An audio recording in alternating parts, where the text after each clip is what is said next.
Hello students. तो यहाँ पे हमारे पास क्वेश्चन है, consider a parabola y square equal to 8x। ठीक है, तो यहाँ पे हमारे पास एक पैराबोला है,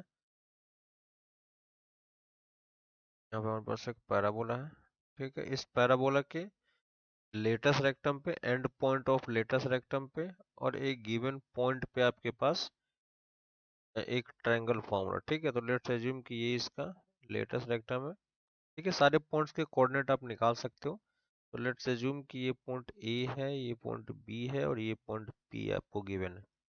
ठीक है, और इस तीन पॉइंट से हमारे पास एक ट्रायंगल बन रहा है, ये वाला। ठीक है, और ये ट्रायंगल कौन सा है? डेल्टा वन है। ठीक है, और दूसरा एक ट्रायंगल बन रहा है जो इन तीनों पॉइंट पे अगर आप टेंजेंट ड्रॉ करते हो तो, ठीक है, तीनों पॉइंट पे अगर आप टेंजेंट ड्रॉ करते हो तो ये कहीं ना कहीं तीन पॉइंट पे कट करेगा। ठीक है, तो एक पॉइंट ये हो गया, एक पॉइंट ये और एक पॉइंट ये। ठीक है, तो इसका नाम डी ई एफ लिख देते हैं। ठीक है, तो ये प्रॉपर्टी आपने की होगी क्लास में। ठीक है, तो प्रॉपर्टी क्या होती है? प्रॉपर्टी बोलता है the area of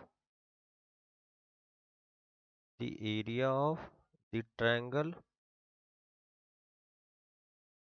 area of the triangle formed by area of the triangle formed by three points on a parabola is twice the area of the triangle formed by the tangents at these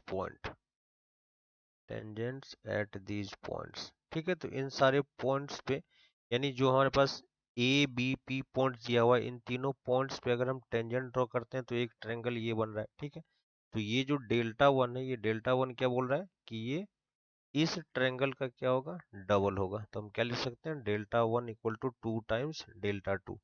और हमें value किसकी निकालने के लिए बोला है? Delta one by delta two की। ठीक है, फर्क नहीं पड़ता कि ये तीनों पॉइंट्स कौन से हैं। ठीक है, तीनों पॉइंट्स बस पैराबोला पे लाई होने चाहिए। तो यहाँ से आप डायरेक्टली प्रॉपर्टी बेसिस पे आप इसका आंसर टू कर सकते हो। ठीक है, और दूसरा मेथड है कि आप ये पॉइंट ऑफ इंटरसेक्शन कैलकुलेट करके फिर आप एरिया ऑफ ट्रायंगल निकाल सकते हो। ठीक है, लेकिन ये प्रॉपर्टी आपने क्लास में किया होगा तो उसके बेसिस पे आप ये आंसर कर सकते हो। ठीक है।